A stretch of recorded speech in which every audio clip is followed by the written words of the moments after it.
I नमः. श्री सरस्वत्यै नमः. अथ संवत्सर फलम्. सजयति सिन्धुरवदनो देवो यत्पादपङ्कजस्मरणम्. वासरमणिरिव तमसां राशीन्नाशयति विघ्नानां. प्रारंभी श्री गजाननाचे स्मरण केले असता सूर्योदय होताच ज्याप्रमाणे तिमिर समूहांचा नाश होतो त्याप्रमाणे सर्व विघ्नांचा नाश होतो. तो सिंधुर वदन देव उत्कर्ष पावत आहे.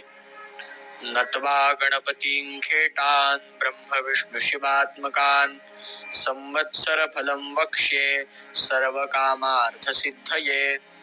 सर्व कार्याची सिद्धी होण्याकरिता श्री गणपती, ब्रह्मा, विष्णू आणि महेश्वर यांना नमस्कार करून संवत्सर फल सांगतो.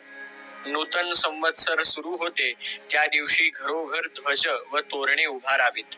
मंगल स्नान करून ब्राह्मणासह देवांची व गुरुची पूजा करावी.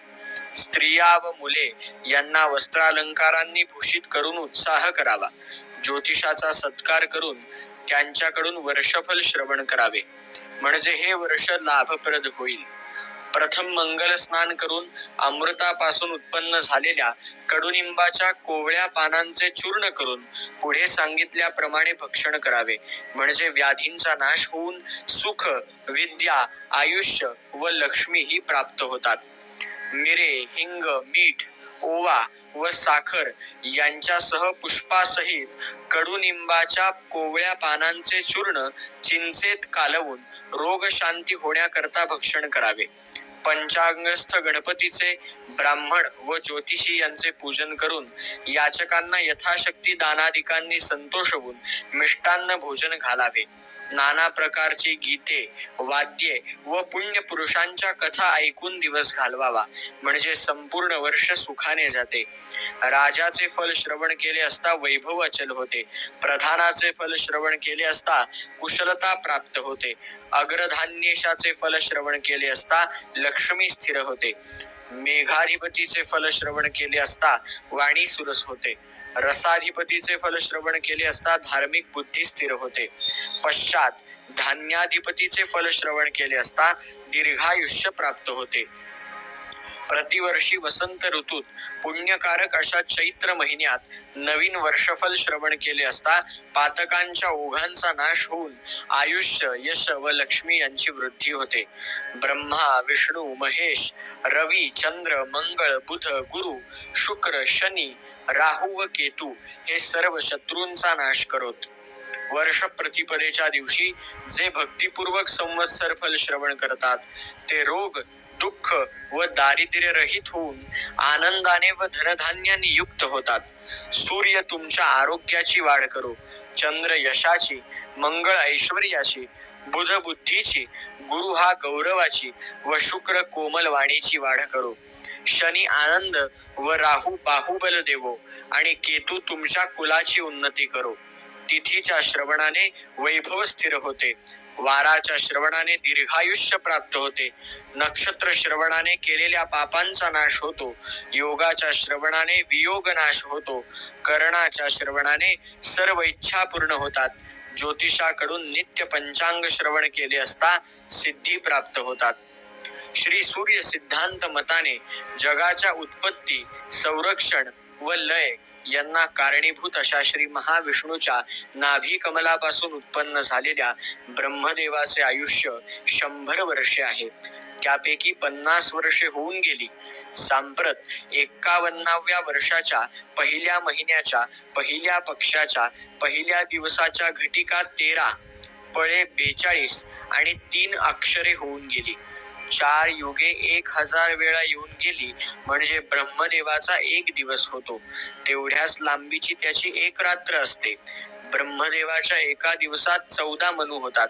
त्यांची नावे स्वायंभुव, स्वारोचिष, उत्तम, तामस, रैवत, चाक्षुष, वैवस्वत, सावर्णी, दक्ष सावर्णी, ब्रह्म सावर्णी, धर्म सावर्णी, रुद्र सावर्णी, देव सावर्णी, इंद्र सावर्णी. त्या एक मनूत 71 महायुगे होतात. एका महायुगाची वर्षे 43,20,000 आहेत. याप्रमाणे चाक्षुष पर्यंत होऊन गेले. चालू असलेले वैवस्वत मन्वंतर 7वे आहे. वैवस्वत मन्वंतरातील 27 महायुगे जाऊन 28वे महायुग चालू आहे.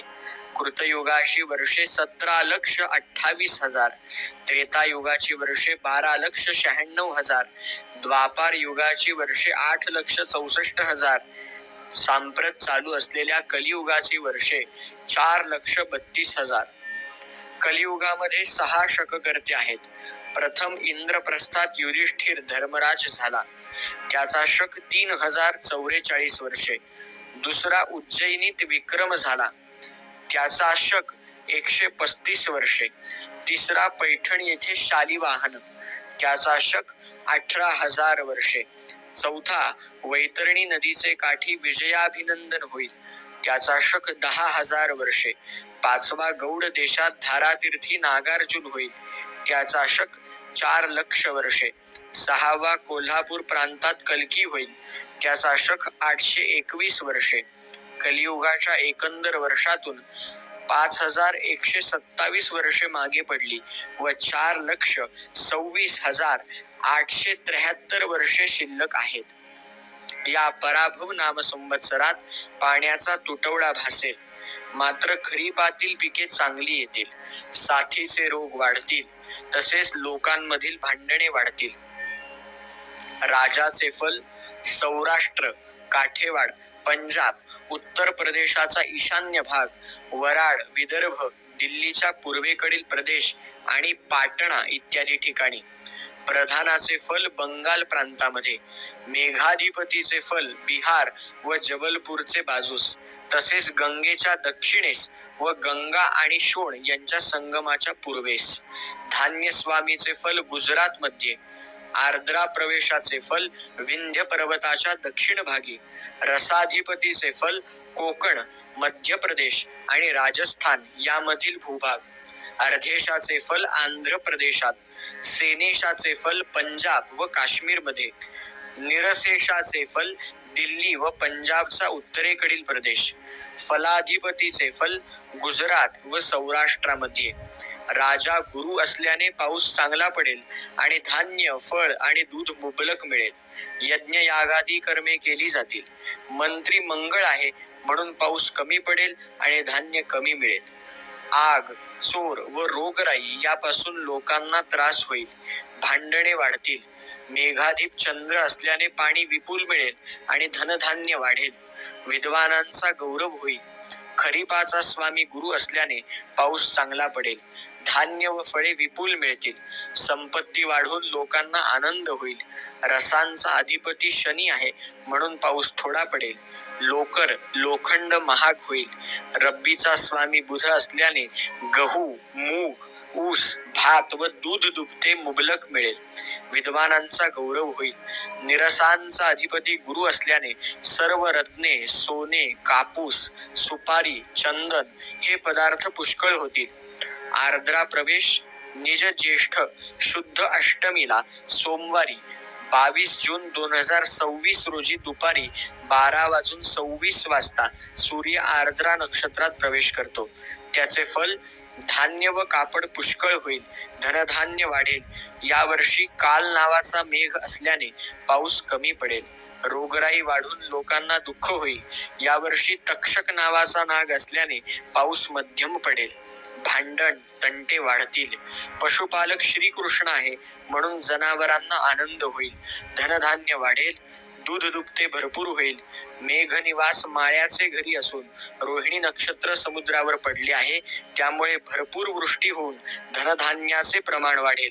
यावर्षी 3 आढक म्हणजे पर्जन्यमान मध्यम असून त्यापैकी 6 भाग नद्या व पर्वत यावर आणि 4 भाग भूमीवर याप्रमाणे इंद्र वर्षाव करील. तिथीच्या श्रवणाने लक्ष्मी प्राप्त होते. वाराच्या श्रवणाने आयुष्याची वृद्धी होते. नक्षत्राने पातक जाते. योगाने रोगांचे निवारण होते. कर्णाच्या श्रवणाने चिंतित मनोरथ सिद्ध होतात. सर्वांच्या श्रवणाने नित्य गंगा स्नानाचे फळ मिळते.